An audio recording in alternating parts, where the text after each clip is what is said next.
I was halfway through my gelato when the phone buzzed. Unknown number. Just a single line. Leave quietly. Don't trust them. For a second, I thought it was a mistake.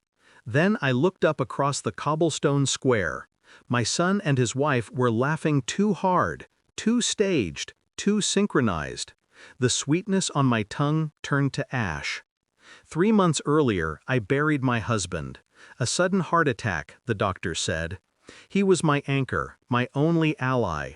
When he died, my son, Daniel, stepped forward. "You're not alone, Mom. We'll take care of you." His wife, Emily, hugged me tightly, her perfume cloying and invasive. I wanted to believe them. I needed to. So when they surprised me with a trip to Italy, I let myself smile for the first time since the funeral. "It'll be good for you," Daniel said. "Clear your mind." I packed light. Grief weighs enough. But in Italy, little things gnawed at me. They whispered when I entered the room. They insisted on handling all the bookings. The hotel room they placed me in, top floor, no elevator, faulty balcony rail, felt like a test. Twice, Emily forgot to lock the bathroom window in unfamiliar towns. And then there was the food. They always ordered for me. Dishes I never asked for, poured glasses I never touched. Once, I saw her slip something small into my cappuccino. She caught me watching. Her smile didn't reach her eyes. I stayed silent. I've learned silence unsettles the guilty. That text, "Don't trust them," was confirmation. I excused myself from the table, claimed I needed the restroom. Instead, I slipped out through the alley, leaving my half-finished gelato melting on the stone ledge. I walked with purpose, though my legs trembled. My instincts told me, don't confront, don't question, not yet. I bought a new phone that night, cash only. New number. A different hotel under a false name. I disappeared from their trip like smoke. The truth unraveled quickly once I was alone. First, the insurance policy. My husband had taken one out years ago, $2 million. I discovered Daniel had filed a claim immediately after the funeral. The beneficiary wasn't me, it was him.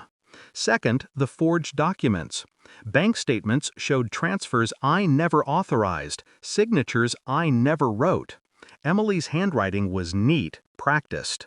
Finally, the message. I traced the text back to a woman Daniel had been seeing, his mistress. She'd grown jealous of Emily and decided to warn me. Not out of kindness, out of spite. Betrayal eats itself. Grief sharpened into something colder. I didn't scream, didn't collapse. I strategized. Step 1, secure my assets. I withdrew what remained, locked accounts, froze credit. Step 2, evidence. Copies of everything. Insurance, banks, the mistress's testimony. Step 3, patience. I knew Daniel and Emily would panic when I vanished. They would call, search, perhaps even report me missing. That was good. Desperation makes people sloppy. 2 weeks later, I returned home. Not to them, never again, but to the police. My file was thick, neat, irrefutable. I slid it across the table like a final chess move. Fraud, forgery, attempted poisoning, insurance manipulation. The officers' eyes hardened as they flipped through each page. They asked if I was sure.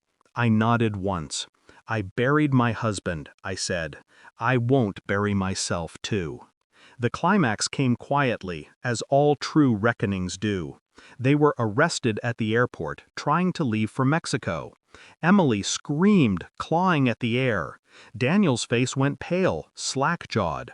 He looked for me in the crowd. He found me. For the first time, I didn't lower my eyes. He mouthed, "Mom, why?" And I almost laughed. Why? Because he thought I was blind. Because he underestimated the woman who raised him. Because he forgot where he came from. I turned and walked away before the handcuffs clicked. Now, at night, I sit in the quiet house my husband built. His chair remains empty, but the air feels lighter. Do I miss my son? No. The boy I loved died long before Italy. What stood beside me was something else. Greed wearing my child's face. Revenge doesn't taste sweet. It tastes clean, sterile, necessary. I don't keep souvenirs from Italy, just the memory of that text. A warning, a lifeline, a spark. If it ever came again, I'd obey without hesitation. Because now I know betrayal doesn't break me, it sharpens me.